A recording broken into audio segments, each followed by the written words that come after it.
Hello students, कैसे हैं आप सभी लोग। आई होप आप सभी बहुत अच्छे होंगे एंड मन लगा के पढ़ाई कर रहे होंगे। तो चलिए फिर आज का लेक्चर हम स्टार्ट करते हैं। इस समय जो सब्जेक्ट हम लोग डिस्कस कर रहे हैं that is company law and इस सब्जेक्ट पे आज मेरा तीसरा लेक्चर वीडियो है। 2 लेक्चर वीडियो मैं ऑलरेडी अपलोड कर चुकी हूँ इस सब्जेक्ट पे। तो चलिए एक बार शॉर्ट में देख लेते हैं कि पिछले लेक्चर्स में हमने क्या पढ़ा एंड आज के लेक्चर में हम क्या पढ़ेंगे। तो लास्ट जो 2 लेक्चर वीडियोस थे उसमें मैंने बहुत डिटेल में आपको बताया कि व्हाट इज कंपनी, कंपनी होती क्या है, इसका बेसिक कॉन्सेप्ट हमने डिटेल में समझा। कंपनी के फीचर, कंपनी के कैरेक्टरिस्टिक भी हमने डिटेल में समझे। पार्टनरशिप क्या होती है एंड पार्टनरशिप और कंपनी के बीच में क्या डिफरेंस है ये भी मैंने आपको डिटेल में बताया है पिछले लेक्चर में। एंड आज हम इसके आगे पढ़ेंगे। आज हम पढ़ेंगे, पहले हम पढ़ेंगे कंपनी एक्ट 1956। वैसे तो मैं सबसे पहले आपको ये बताऊंगी कि इंडिया में सबसे पहली बार कंपनी लॉ कब आया, फिर उसके बाद कंपनी एक्ट 1956 पढ़ेंगे, फिर उसके बाद मैं आपको बताऊंगी कि मेजर अमेंडमेंट हुआ था 2002 में। कंपनी एक्ट में मेजर अमेंडमेंट हुआ था 2002 में, वो कौन कौन से अमेंडमेंट हुए थे वो हम डिटेल में पढ़ेंगे। उसके बाद हम आएंगे अपने कंपनी एक्ट 2013 पे आएंगे एंड उसका ऑब्जेक्टिव हम फिर पढ़ेंगे। ठीक है, तो ये दोनों टॉपिक आज के लेक्चर में हमें डिटेल में पढ़ना है एंड फिर अगले लेक्चर में हम ये आगे के टॉपिक्स पढ़ेंगे। ठीक है, तो चलिए फिर टाइम वेस्ट नहीं करते, जल्दी से हम आज का लेक्चर स्टार्ट करते हैं। तो मैं बता रही थी ना, सबसे पहले कंपनी एक्ट इंडिया में कब आया था। तो सबसे पहले company act for the registration of joint stock company, joint stock company के रजिस्ट्रेशन के पर्पज से सबसे पहले इंडिया में कंपनी एक्ट कब आया था। It was passed in the year 1850। सबसे पहले इंडिया में जो कंपनी एक्ट आया था वो 1850 में आया था। एंड ये जो एक्ट था this was based on English company act 1844। ये जो इंग्लिश कंपनी एक्ट है 1844 उस पे बेस्ड था हमारा इंडिया का जो फर्स्ट कंपनी एक्ट था जो 1850 में आया था, वो उस पे बेस्ड था। ठीक है, फिर उसके बाद क्या हुआ, बहुत सारे चेंजेस आए ऑर्गेनाइजेशन में, मैनेजमेंट में, ज्वाइंट स्टॉक कंपनी के उसमें बहुत सारे चेंजेस आए। एंड उसके बाद 1949 में आप जानते हैं वर्ल्ड वॉर सेकेंड खत्म हुआ, तो उसके बाद जरूरत हुई, रिक्वायरमेंट हुई कि चेंजेस किए जाए, जो कंपनी एक्ट है उसमें कुछ फर्दर रिवीजन किया जाए, कुछ चेंजेस किए जाए। तो इसके लिए गवर्नमेंट ऑफ इंडिया ने अपॉइंट किया 25 अक्टूबर 1950 को गवर्नमेंट ऑफ इंडिया ने अपॉइंट किया एक कमेटी, 12 लोगों की, 12 मेंबर्स की एक कमेटी अपॉइंट की।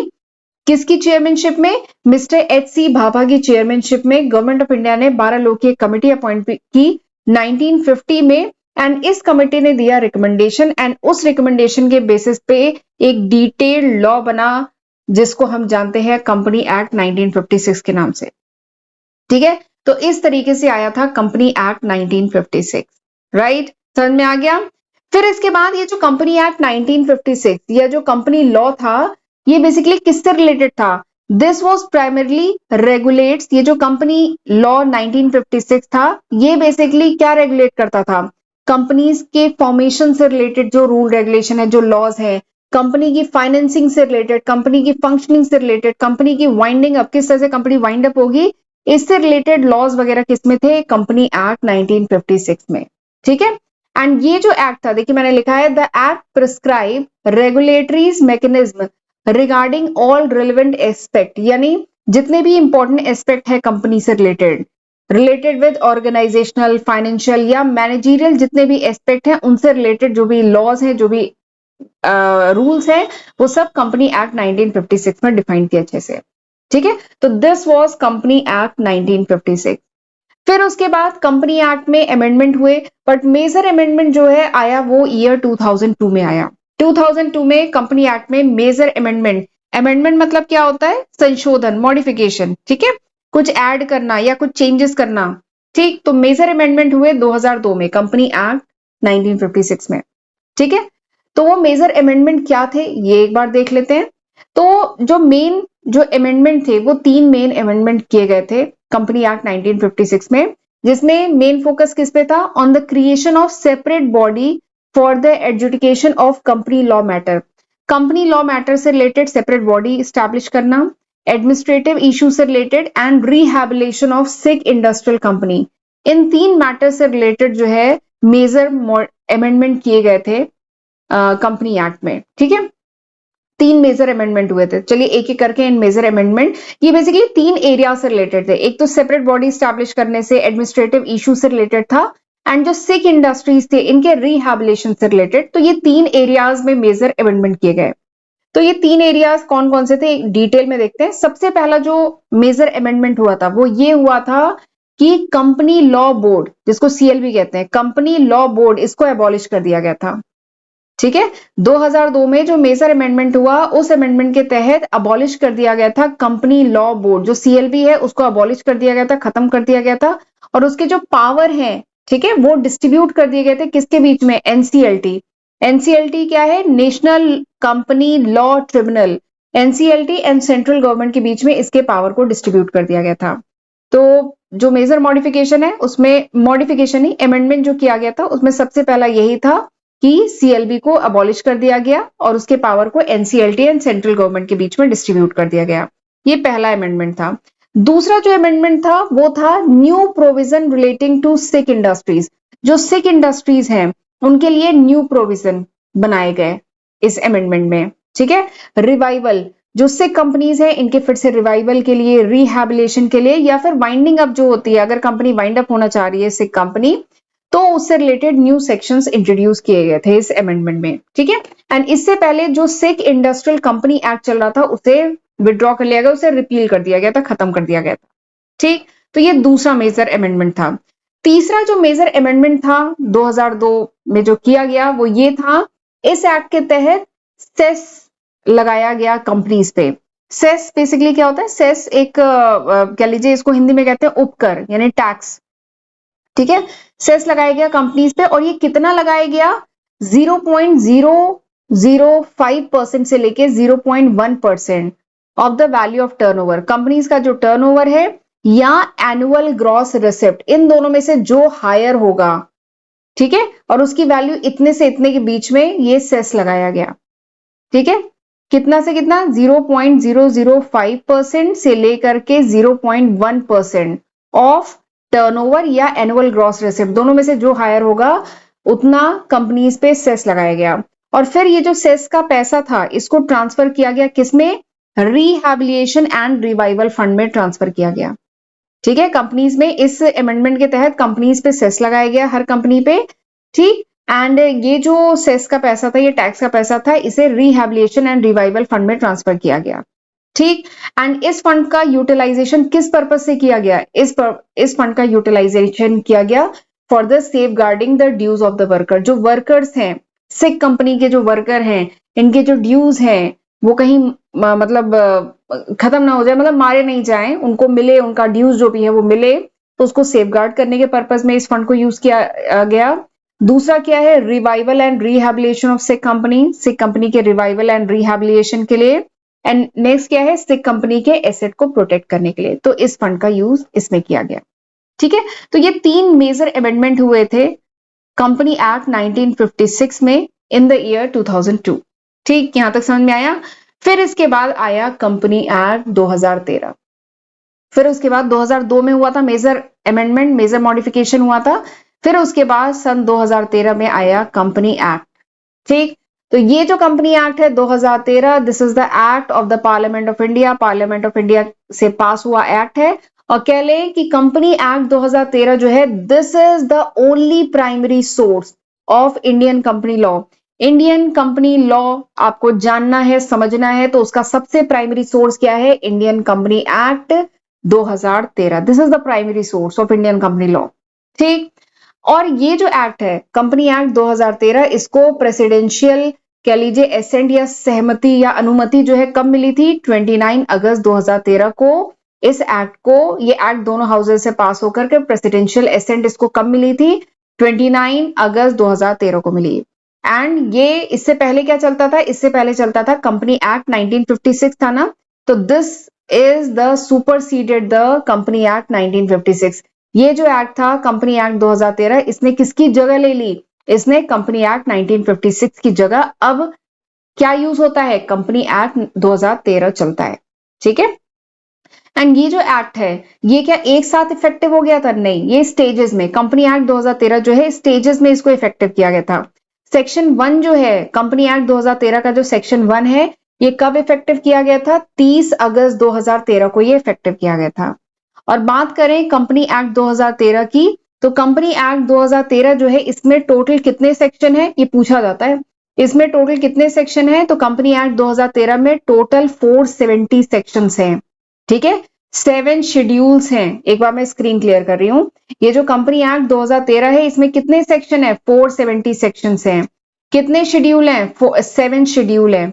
ठीक है, और इसमें से 470 टोटल सेक्शन है जिसमें से 282 सेक्शन को इफेक्टिव कर दिया गया था। कब, सितंबर 2013 से लेके 1 अप्रैल, सितंबर 2013 से लेकर के 1 अप्रैल 2014 के बीच में 282 सेक्शंस को इफेक्टिव कर दिया गया था, मतलब इंप्लीमेंट कर दिया गया था। ठीक है, पूरा कंपनी एक्ट 2013 अभी नहीं इंप्लीमेंट हुआ था। जब इसके बाद जो अगला फाइनेंशियल ईयर आया था, अगला फाइनेंशियल ईयर देखिए, फाइनली कंपनी एक्ट 2013 को प्रेसिडेंशियल एसेंट कब मिला था, मतलब अनुमति कब मिली थी, 29 अगस्त 2013 को। ठीक है, बट ये फुल फ्लेज में कंप्लीटली इफेक्टिव कब हुआ था, इसके बाद जो फाइनेंशियल ईयर आया था तब इफेक्टिव हुआ था। फाइनेंशियल ईयर कब आया था, 1 अप्रैल 2014। तो कंपनी एक्ट फुल फ्लेज रूप में कब इफेक्टिव हुआ था, 1 अप्रैल 2014, जो अगला फाइनेंशियल ईयर आया था ना, तब ये पूरी तरह से इफेक्टिव हो गया था। ठीक है, तो दिस इज कंपनी एक्ट 2013। अब हम बात करें ऑब्जेक्टिव की। ये जो कंपनी एक्ट 2013 है इसका उद्देश्य क्या था, इसका ऑब्जेक्टिव क्या था, क्यों ये एक्ट आया। तो सबसे पहला इसका ऑब्जेक्टिव क्या था, टू अचीव या to attain the transparency and accountability of the company. यानी कंपनीज में ट्रांसपेरेंसी मेंटेन रहे। ट्रांसपेरेंसी मतलब क्या होता है, पारदर्शिता, मतलब कुछ भी हिडन ना हो। फाइनेंशियल स्टेटमेंट्स मतलब वो क्या बोलते हैं, अपने शेयर होल्डर्स के साथ कंपनी शेयर करे, कुछ भी हिडन ना हो, ट्रांसपेरेंट हो चीजें, ये अटेन करने के लिए। प्लस अकाउंटेबिलिटी, अकाउंटेबिलिटी मतलब जवाबदेही, कंपनी अकाउंटेबल हो अपने डिसीजंस के लिए, अपने एक्शंस के लिए। तो इसके लिए this is the objective of company act. ये ऑब्जेक्टिव था कि कंपनीज के जो काम है वो ट्रांसपेरेंट हो, प्लस कंपनी अकाउंटेबिलिटी अचीव कर सके। ठीक है, ये पहला ऑब्जेक्टिव है। दूसरा ऑब्जेक्टिव क्या है, to achieve high standard of corporate governance. जो कंपनीज हैं वो high standard of corporate governance achieve करें, उसे फॉलो करें। कॉर्पोरेट गवर्नेंस मतलब क्या होता है, ये जो वर्ड है कॉर्पोरेट गवर्नेंस, कॉर्पोरेट गवर्नेंस मतलब कॉर्पोरेट को गवर्न करने वाले। देखिए नाम क्या है, एक बार स्क्रीन को क्लियर करती हूं। कॉर्पोरेट गवर्नेंस मतलब क्या होता है, कॉर्पोरेट यानी कंपनीज जो हैं उनको गवर्न करने वाले जो भी रूल हैं, ठीक है, जो भी प्रैक्टिसेस हैं, जो भी प्रोसेस हैं, ठीक है, जो कंपनीज फॉलो करती हैं, that is called corporate governance. Corporate governance मतलब कॉर्पोरेट जो भी रूल रेगुलेशन, जो भी प्रोसेस, जो भी प्रैक्टिसेस फॉलो करती हैं, ठीक है, उसको कॉर्पोरेट गवर्नेंस कहते हैं। तो कॉर्पोरेट, और बात करूं कॉर्पोरेट गवर्नेंस के कुछ प्रिंसिपल्स हैं। क्या क्या प्रिंसिपल हैं कॉर्पोरेट गवर्नेंस के, पहला है अकाउंटेबिलिटी होनी चाहिए। कोई कंपनी अगर high standard of corporate governance की बात कर रहे हैं तो यानी उस कंपनी में क्या है, अकाउंटेबिलिटी है, हाई लेवल ऑफ ट्रांसपेरेंसी है, कंपनी में फेयरनेस है, यानी फाइनेंशियल स्टेटमेंट सही है, फेयर है, कोई फ्रॉड नहीं है, रिस्पॉन्सिबिलिटी है, रिस्क मैनेजमेंट है, तो हम कहेंगे कंपनी में high standard of corporate governance है। यानी कॉर्पोरेट किस तरीके से गवर्न करती है, कौन से रूल रेगुलेशन, कौन सी प्रैक्टिस, कौन से प्रोसेस फॉलो करती है, that is called corporate governance. ठीक है, and high standard of corporate governance company achieve कर सके, ये भी ऑब्जेक्टिव था कंपनी एक्ट 2013 का।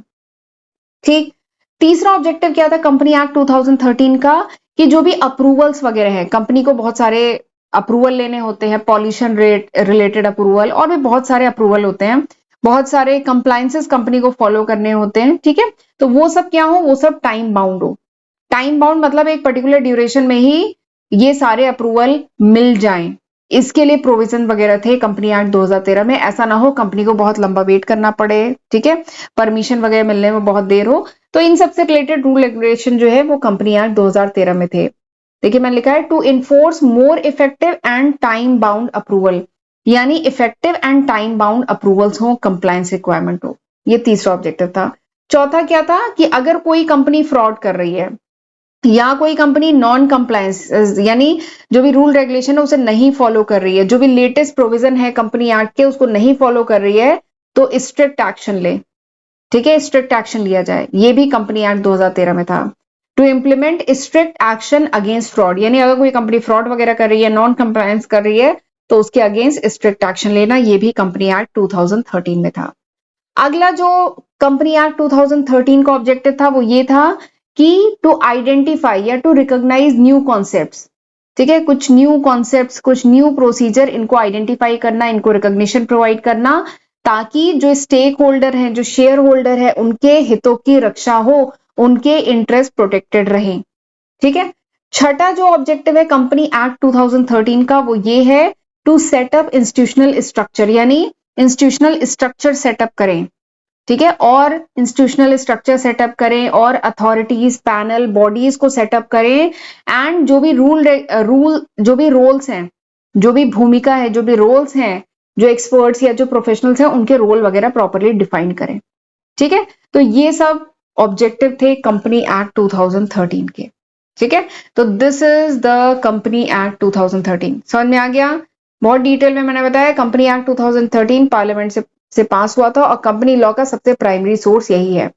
फुल फ्लेज रूप में कब? एंड कंपनी एक्ट ये जो 2013 है, कितने सेक्शन है? 470। कितने शेड्यूल है? 7। और ये स्टेजेस में इंप्लीमेंट हुआ था। फर्स्ट जो सेक्शन 1 है इंप्लीमेंट हुआ था 30 अगस्त 2013 को, 29 अगस्त को इसको फाइनली प्रेसिडेंशियल एसेंट मिला था, और कंपनी एक्ट 1956 की जगह आया था कंपनी एक्ट 2013, और ये इसके ऑब्जेक्टिव हैं। ठीक है, तो फुल फ्लेज रूप में कंपनी एक्ट 2013 कब से इफेक्टिव हुआ था? 1 अप्रैल 2014 से इफेक्टिव हो गया था।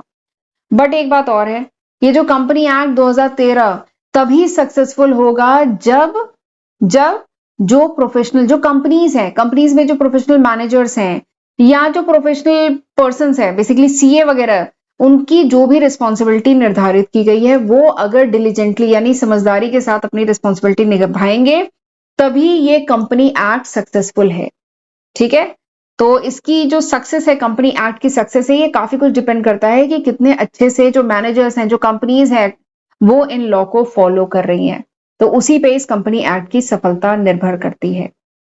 ठीक है, देखिए 2009 में आप जानते होंगे, 2009 में सत्यम, इवन 2009 की मैं बात कहूं, इंडिया की टॉप 5 आईटी कंपनीज में एक कंपनी आती थी सत्यम। नाम सुना होगा, सत्यम।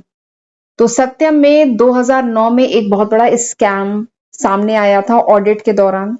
ठीक है, इस कंपनी का पूरा नाम था सत्यम कंप्यूटर्स। ठीक है, ये 2009 में ऑडिट के दौरान ये बहुत बड़ा स्कैम सत्यम कंप्यूटर्स में निकल करके आया था, जिसकी वजह से हमारी, और ये इंडिया की टॉप 5 आईटी कंपनीज में ये कंपनी थी। तो कह लीजिए उस समय इंडियन इकोनॉमी को बहुत बड़ा झटका लगा था। बट ये चीजें नहीं होती, इतना बड़ा फ्रॉड नहीं हो पाता अगर उस समय जो प्रोफेशनल मैनेजर्स हैं, बेसिकली जो ऑडिटर्स हैं, जो सीए हैं, वो अगर अपना काम अच्छे से करते, कंपनीज अपना काम अच्छे से करती, अपनी रिपोर्ट्स को प्रॉपर ऑडिट वगैरह कराती, तो इतना बड़ा फ्रॉड इस कंपनी में नहीं निकल गया था। इस कंपनी के कारण हमारा स्टॉक मार्केट उस समय बहुत बहुत लॉस हुआ था। ठीक है, सत्यम कंपनी में जब स्कैम निकल के आया था, तो इवन सत्यम कंपनी उस समय निफ्टी और सेंसेक्स में भी होती थी। निफ्टी की 50 कंपनियों में होती थी, सेंसेक्स की जो 30 कंपनियां उसमें होती थी सत्यम। ठीक है, बट ये बहुत बड़ा स्कैम उस समय निकल गया, जो नहीं निकलता अगर प्रोफेशनल मैनेजर्स अपना काम सही से करते तो। ठीक, तो इसीलिए ये जो सक्सेस है, कंपनी एक्ट 2013 की सक्सेस है, ये काफी कुछ डिपेंड करती है कि ये जो प्रोफेशनल बॉडीज हैं, ठीक है, प्रोफेशनल पर्सन है, जो सीए हैं, जो ऑडिटर्स हैं, ये, और जो कंपनी के जो मैनेजर्स हैं, प्रोफेशनल मैनेजर्स हैं, ये सब अपना काम, ये सब अपनी रिस्पॉन्सिबिलिटी कितने अच्छे से निभाते हैं, इस पर डिपेंड करता है कि ये जो एक्ट है कितना सक्सेसफुल है। ठीक है, तो चलिए, this was all about the company act 2013। ये था पूरा कंपनी एक्ट 2013। तो आज हमने ये पढ़ लिया। अगले लेक्चर में अब मैं आपको बताऊंगी टाइप्स ऑफ कंपनी। हम डिफरेंट टाइप की कंपनीज पढ़ेंगे। ठीक है, इनके बीच में डिफरेंस वगैरह पढ़ेंगे, सब डिटेल में पढ़ेंगे। एंड आगे बढ़ने से पहले ना, लेक्चर को वाइंड अप करने से पहले कह लीजिए, मैं आपको बताना चाहती हूँ, ये वो लिस्ट ऑफ सब्जेक्ट है जो मैं आज की तारीख मतलब अक्टूबर 2024 तक अपने फर्स्ट एंड सेकंड चैनल पे अपलोड कर चुकी हूँ। ठीक, अगर ये वीडियो आप 2025-2026 में देख रहे हैं, तो मैं इसमें काफी न्यू सब्जेक्ट ऐड कर चुकी होंगी। ये अभी तक है, अक्टूबर 2024 तक। तो जरूर इसका फायदा उठाइएगा, इसकी हेल्प से पढ़िएगा। मेरे दोनों चैनल को सब्सक्राइब कर लीजिएगा अगर नहीं किया है तो, एंड वीडियो को लाइक, कमेंट एंड शेयर जरूर किया करिए। ठीक है, नोट चाहिए then you can download my application from Google Play Store. And अगर आप कुछ गाइडेंस चाहते हैं, कुछ कंसल्टेशन चाहते हैं, तो आप वीडियो कॉल पे मेरे से कनेक्ट कर सकते हैं। डिटेल आपको कमेंट सेक्शन में मिल जाएगी, आप मुझे कमेंट करिएगा, मैं डिटेल आपको प्रोवाइड कर दूंगी। मेरी एप्लीकेशन के थ्रू आप कनेक्ट कर सकते हैं। इंस्टाग्राम पे ही मुझे फॉलो कर लीजिए, वहां पे भी मैं अपडेट टाइम टू टाइम डालती रहती हूँ। ठीक है, तो चलिए फिर मिलते हैं अगले लेक्चर वीडियो में। अगले लेक्चर में हम टाइप्स ऑफ कंपनी पढ़ेंगे। ओके, तो मिलते हैं अगले लेक्चर वीडियो में। तब तक मैंने जितना पढ़ाया है उतना पढ़ के रखिएगा। God bless you.